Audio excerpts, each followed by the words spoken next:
Press the bell icon on the YouTube app and never miss another update. दामत बरकतुहुम बड़े दर्जे के आलिम है, तसव्वुफ से बड़ा ताल्लुक़ है, बड़े अल्लाह वाले हैं, हज़ारों उलमा उनकी निस्बत में जुड़े हुए हैं।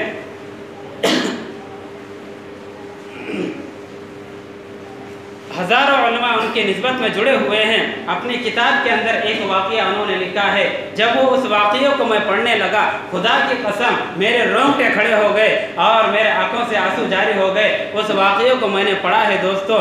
उन्होंने लिखा है, एक गांव के अंदर, एक इलाके के अंदर ज़लज़ला आया और ज़लज़ला आने की वजह से बहुत सारी इमारतें गिर गई और उस इमारतों की गिरने की वजह से बहुत सारे इंसान कहा कि जाँ बहक हो गए, अल्लाह को प्यारे हो गए। जब ज़लज़ला ख़त्म हो गया, ख़त्म होने के बाद सरकार के कुछ आदमी वहाँ पर आए और आने के बाद कहा कि उन इमारतों को हटाया गया और उसमें से कुछ जानें निकाली गई। तो एक एक औरत को निकाला गया। जब निकाला गया उसका हाथ ऐसा था और उसके सीने से लगा हुआ एक मासूम बच्चा था। दोस्तों, इमारतें गिर रही है। इमारतें गिरने के बाद आदमी नफसी नफसी का आलम होता है, खुद की जान बचाने का दिखता है। लेकिन तारीख़ ने माँ की वो शफ़क़त, माँ की वो मेहरबानी, माँ की वो कुर्बानी कहा कि ज़िंदगी के अंदर बतला दी है। फरमाया कि उस इमारत को हटाने के बाद एक औरत को निकाला गया।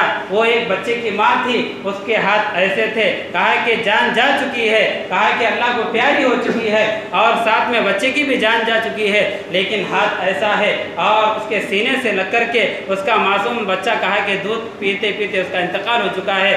जब माँ को बाहर निकाला गया, मौलाना पीर जुल फ़िक़ार दामत बरकतुहुम ने अपने किताब के अंदर लिखा है, जब उन्होंने कहा कि जो आदमी इंतज़ाम वाले आए थे, उन्होंने जब उस औरत को पलटाया और देखा, उसके हाथों को देखा, उसके पैरों को देखा, उसके पेशाने को देखा, उसके जब हाथों को देखा, उसके हाथों की उंगलियों के जो चमड़े थे, कहा कि वो चमड़े उसके उंगलियों से अलहदा हो चुके थे, निकल चुके थे।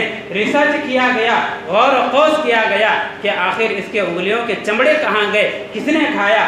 तो रिसर्च करने के बाद और क़ौस करने के बाद, नज़र दौड़ाने के बाद ये बात मालूम हुई कि जब इमारत गिर रही थी और गिरने के बाद कहा कि जब ये माँ अपने बच्चे को लेकर उस इमारत के कहा कि आड़े दब गई थी और जिसकी वजह से कहा कि बच्चा भी रो रहा था, माँ भी रो रही थी, तो बच्चे को खामोश करने के लिए इसने कहा कि दूध पिलाना शुरू कर दिया।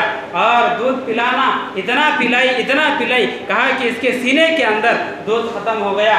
फिर भी बच्चा रोने लगा। तो उसके बाद माँ ने अपने उंगलियों को चटाना शुरू कर दिया और इतनी चटाई उंगलियों का रस भी ख़त्म हो गया। उसके बाद उसने अपने दांतों से अपने उंगलियों को छील दिया और चमड़े अपने बच्चे को खिला दी और जाँ बहक हो गई, अल्लाह को प्यारी हो गई। ये वालिदैन की शफ़क़त और ये वालिदैन का प्यार, ये वालिदैन का प्रेम है। हम इसको नहीं समझ सकते। दुनिया के अंदर रहते हुए हम वालिदैन के एहसानात का बदला नहीं दे सकते। मेरे दोस्तों, एक ऐसी मोहब्बत है जो वालिदैन की है, बग़ैर मतलबी है, बाकी पूरी मोहब्बतें मतलबी है। वक्त मुझे इतना ही दिया गया। वाखिर दावाना